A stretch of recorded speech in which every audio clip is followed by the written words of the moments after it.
आकाशवाणी से पेश है खबरनामा।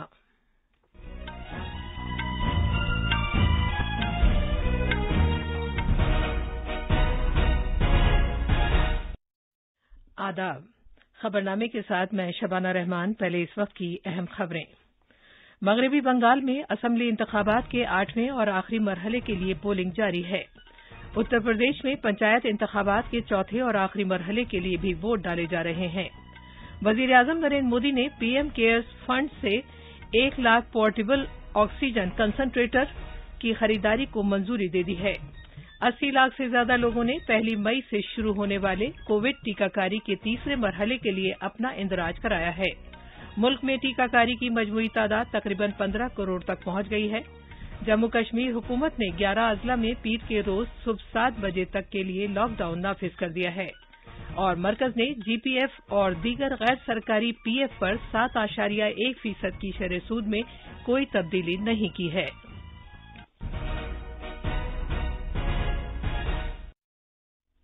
जैसा कि आप जानते हैं, मुल्क में कोविड के मामलात फिर से बढ़ने लगे हैं। सामीन से अपील है कि गफलत न बरतें, हर तरह की एहतियात पर अमल करें और 45 साल से ज्यादा उम्र के सभी लोग किसी पसोपेश के बगैर टीका लगवाएं। महफूज रहें और ये 3 आसान तरीके अपनाएं। चेहरे पर मास्क लगाएं, जिस्मानी फासले के लिए 2 गज की दूरी बरकरार रखें और हाथ और चेहरा साफ रखने पर खास ध्यान दें। अब खबरें तफसील से।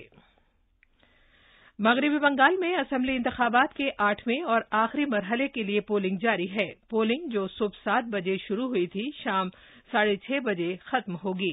इस मरहले में 4 अजला की 35 असेंबली सीटों के लिए वोट डाले जा रहे हैं। 35 खवातीन समेत 283 उम्मीदवार मैदान में हैं। बीजेपी और तृणमूल कांग्रेस ने सभी सीटों पर अपने उम्मीदवार खड़े किए हैं। संयुक्त मोर्चे के बैनर तले, जो कांग्रेस, लेफ्ट और इंडियन सेकुलर फ्रंट का इत्तेहाद है, कांग्रेस 19 सीटों पर चुनाव लड़ रही है। सीपीआईएम ने 10 सीटों पर उम्मीदवार खड़े किए हैं, जबकि इंडियन सेकुलर फ्रंट के 4 उम्मीदवार मैदान में हैं। इंतखाबी कमीशन ने आजादाना और मुनसिफाना इंतखाबात को यकीनी बनाने के लिए मरकजी फोर्सेस की 641 कंपनियां तैनात की हैं। कमीशन ने इंतखाबी अमल में शफाफियत और भरोसामंदी में इजाफे के पेश नजर सभी इलेक्ट्रॉनिक वोटिंग मशीनों के साथ साथ वीवीपैट का इस्तेमाल करने का फैसला किया है। मौजूदा कोविड-19 वबा के पेश नजर इंतखाबी कमीशन ने एक पोलिंग स्टेशन पर 1500 वोटरों की बजाय ज्यादा से ज्यादा 1000 वोटरों को वोट डालने की इजाजत दी है। माजूरी से मुतासिर अफराद और 80 साल से ज्यादा उम्र के लोगों के साथ साथ कोविड-19 से मुतासिरा या मुश्तबा अफराद को भी डाक से वोट डालने की सहूलत दस्तयाब कराई गई है। पोलिंग स्टेशनों पर पीने के पानी, इंतजार करने के साइबान और माजूरी से मुतासिर अफराद के लिए रोशनी और रैंप के इंतजामात के अलावा सैनिटाइजेशन भी किया गया है। पोलिंग के अमले या नीम तिब्बी अमले या आशा वर्कर के जरिए दाखिले के मुकाम पर तमाम वोटरों की थर्मल चेकिंग की जा रही है। अगर किसी शख्स का दर्जा हरारत वजारत सेहत के ज़ाब्तों से ज्यादा पाया जाता है तो उन्हें एक अलग टोकन दिया जा रहा है और उनसे कहा जा रहा है कि वो आखिरी वक्त में आकर अपना वोट डालें। इस मरहले के इख्तिताम के साथ ही रियासत में असेंबली इंतखाबात का मरहला मुकम्मल हो जाएगा। वोटों की गिनती 2 मई को होगी। उत्तर प्रदेश में पंचायत इंतखाबात के चौथे और आखिरी मरहले के लिए भी पोलिंग शुरू हो गई है। वोट डालने का अमल, जो सुबह 7 बजे शुरू हुआ था, शाम को 6 बजे खत्म हो जाएगा। 17 अजला में 2 करोड़ 98 लाख से ज्यादा वोटर अपने हक रायदही का इस्तेमाल करेंगे। रियासती इंतखाबी कमीशन ने पोलिंग के दौरान कोविड प्रोटोकॉल पर सख्ती से अमल दरामद के अहकाम जारी किए हैं।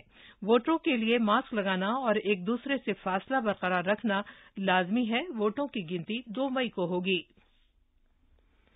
वजीर आजम नरेंद्र मोदी ने पीएम केयर्स फंड से 1 लाख पोर्टेबल ऑक्सीजन कंसंट्रेटर्स की खरीदारी को मंजूरी दे दी है। ये फैसला कोविड बंदोबस्त के लिए रकीक तिब्बी ऑक्सीजन की सप्लाई को बेहतर बनाने की खातिर जरूरी इकदामात पर तबादला ख्याल के लिए जनाब मोदी की सदारत में मुनक़िद एक आला सतही मीटिंग में किया गया। वजीर आजम ने हिदायत दी कि ये ऑक्सीजन कंसंट्रेटर्स जल्द अज जल्द खरीदे जाएं और जिन रियासतों में वबा से मुतासिर अफराद की तादाद ज्यादा है, उन रियासतों में भेजे जाएं। इसके अलावा पीएम केयर्स फंड के तहत इससे पहले 713 पीएसए ऑक्सीजन प्लांट्स और 500 नए पीएसए ऑक्सीजन प्लांट्स की मंजूरी दी जा चुकी है। पीएसए प्लांट से दूसरे दर्जे के शहरों और जिला सदर दफातर के अस्पतालों में रकीक तिब्बी ऑक्सीजन की सप्लाई में इजाफा होगा। ये 500 पीएसए प्लांट्स डीआरडीओ और सीएसआईआर के जरिए मुल्क में ही तैयार की गई टेक्नोलॉजी को घरेलू मैन्युफैक्चरर्स को मुंतकिल किए जाने के साथ कायम किए जाएंगे।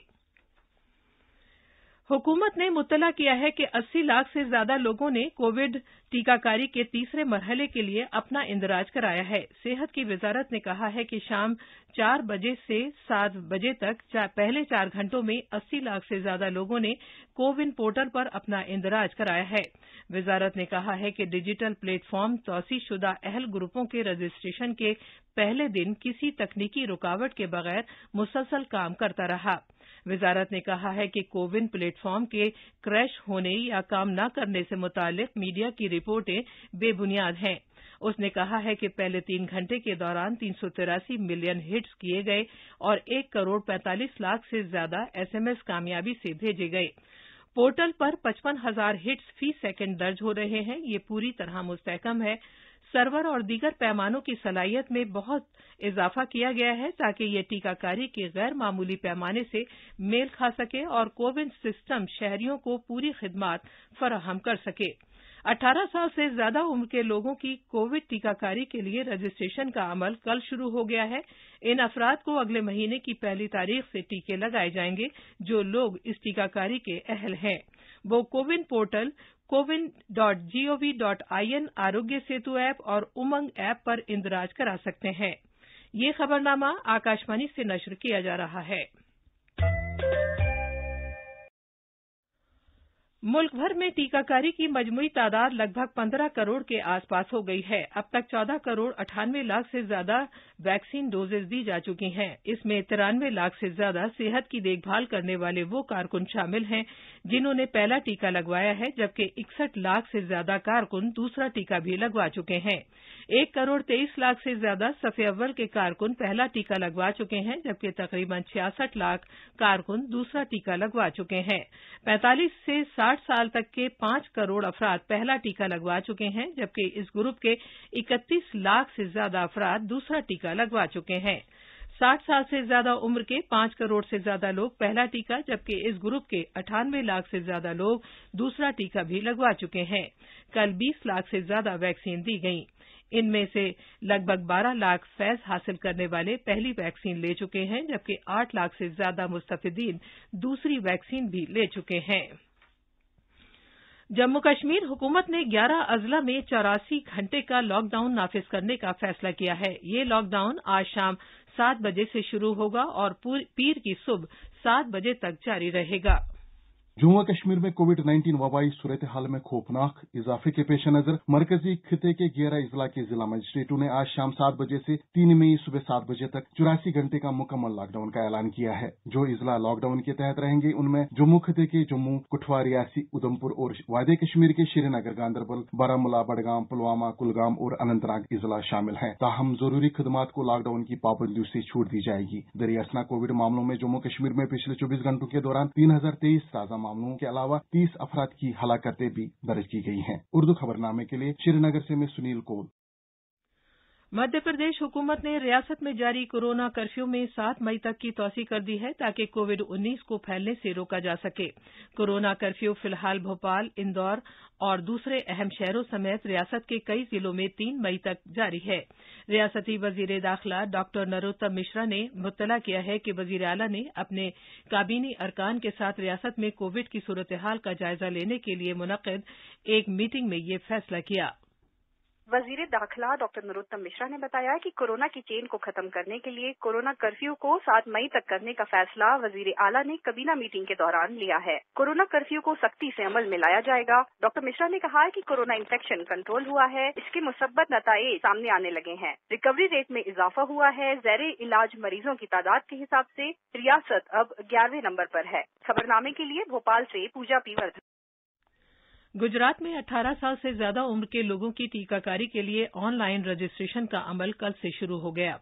रियासत के महकमा सेहत के मुताबिक इस ग्रुप की टीकाकारी का काम वैक्सीन तैयार करने वालों से स्टॉक मिलने के बाद शुरू किया जाएगा। गुजरात हुकूमत ने एक रिलीज में कहा है कि 18 साल से ज्यादा उम्र के ग्रुप की टीकाकारी 1 करोड़ 50 लाख टीकों का स्टॉक मिलने के बाद शुरू की जाएगी। रियासती हुकूमत ने पहले ही इनका ऑर्डर दे रखा है। इस दौरान कल रियासत में 1,35,256 अफराद के टीके लगाए गए। रियासत में अब तक कुल 1 करोड़ 17 लाख से ज्यादा अफराद के टीके लगाए जा चुके हैं। इस दौरान गुजरात में कल कोविड-19 के 14,120 नए मामले सामने आए हैं, जबकि कुल 174 मरीजों की मौत हो गई। अहमदाबाद से योगेश पांड्या की रिपोर्ट के साथ खबरनामे के लिए मैं अब्दुल मालिक। सीरम इंस्टीट्यूट ऑफ इंडिया ने रियासती हुकूमतों के लिए कोविशील्ड वैक्सीन की कीमत में 100 रुपये की कमी कर दी है। सीरम के सीईओ आदार पूनावाला ने एक ट्वीट में कहा है कि इंसानी हमदर्दी के जज्बे से सीरम इंस्टीट्यूट रियासतों को कोविशील्ड 300 रुपये की कीमत पर फराहम करेगा और ये कीमत फौरी तौर पर नाफिज हो जाएगी। इससे हजारों करोड़ रुपये के सरकारी फंड की बचत होगी। अक़वाम मुत्तहिदा ने कहा है कि WHO और यूनिसेफ समेत अक़वाम मुत्तहिदा के इदारे आलमी वबा से निपटने में भारत को 7,000 ऑक्सीजन कंसंट्रेटर समेत दीगर साजो-सामान और सप्लाई फराहम करके उसकी मदद कर रहे हैं। अक़वाम मुत्तहिदा के तर्जुमान ने एक बयान में कहा है कि भारत में रेजिडेंट कोऑर्डिनेटर रेंटा लॉग दसेलियन की क़यादत में अक़वाम मुत्तहिदा की टीम कोविड से निपटने में हुक्काम की मदद कर रही है।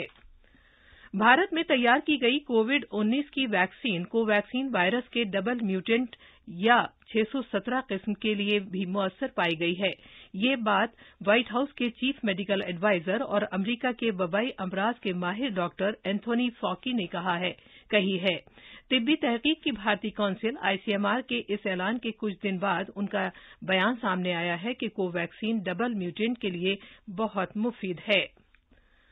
हुकूमत ने GPF और दीगर गैर सरकारी प्रोविडेंट फंड PF पर सूद की शरह में कोई तब्दीली नहीं की है और उसे 7.1% पर बरकरार रखा है।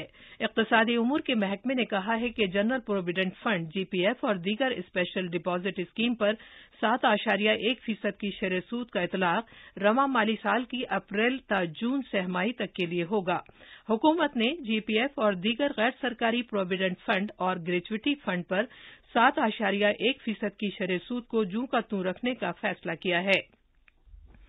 गैर सरकारी प्रोविडेंट फंड, सुपर एनुएशन और ग्रेच्युटी फंड्स के लिए स्पेशल डिपॉजिट स्कीम के तहत जमा कराई गई रकूमात पर भी 1 अप्रैल से 7.1% का सूद मिल रहा है। ये फैसला पब्लिक प्रोविडेंट फंड, PPF और NSC वगैरह जैसी छोटी बचत स्कीमों पर शरह सूद में रवा सहमाही के लिए कोई भी तब्दीली न करने के इससे पहले के फैसले के ऐन मुताबिक है। खबरें हमारी वेबसाइट news-on-air/urdu पर भी दस्तयाब हैं।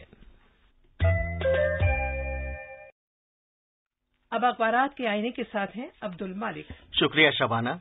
1 मई से 18 साल से ज्यादा उम्र के लोगों की टीकाकारी के लिए रजिस्ट्रेशन का अमल कल से शुरू होने को रोजनामा इनकलाब ने अपनी पहली खबर बनाया है।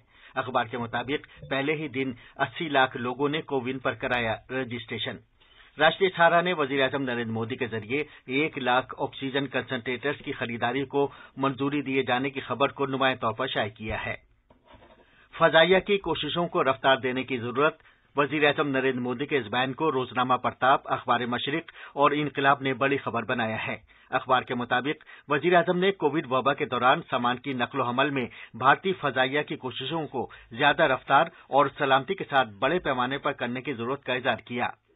राष्ट्रीय सहारा ने जम्मू कश्मीर में कोरोना वायरस की इंतहाई तेजी से फैलाव के पेश नजर पीर तक के लिए मुकम्मल लॉकडाउन के ऐलान की खबर दी है। अखबार के मुताबिक श्रीनगर की जामा मस्जिद में नमाज के क़याम को गैर मुअय्यना मुद्दत के लिए बंद कर दिया गया। आखिर में अहम खबरों की सुर्खियां एक बार फिर। मगरबी बंगाल में असेंबली इंतखाबात के 8वें और आखिरी मरहले के लिए पोलिंग जारी है। उत्तर प्रदेश में पंचायत इंतखाबात के चौथे और आखिरी मरहले के लिए भी वोट डाले जा रहे हैं। वजीर-ए-आजम नरेंद्र मोदी ने PM केयर्स फंड से 1 लाख पोर्टेबल ऑक्सीजन कंसंट्रेटर्स की खरीदारी को मंजूरी दी है। 80 लाख से ज्यादा लोगों ने 1 मई से शुरू होने वाले कोविड टीकाकारी के तीसरे मरहले के लिए अपना इंदराज कराया है। मुल्क में टीकाकारी की मजमूई तादाद तकरीबन 15 करोड़ तक पहुंच गई है। जम्मू कश्मीर हुकूमत ने 11 अजला में पीर के रोज सुबह 7 बजे तक के लिए लॉकडाउन नाफिज कर दिया है और मरकज ने GPF और दीगर गैर सरकारी PF पर 7.1% की शरह सूद में कोई तब्दीली नहीं की है। इसी के साथ खबरनामा खत्म हुआ।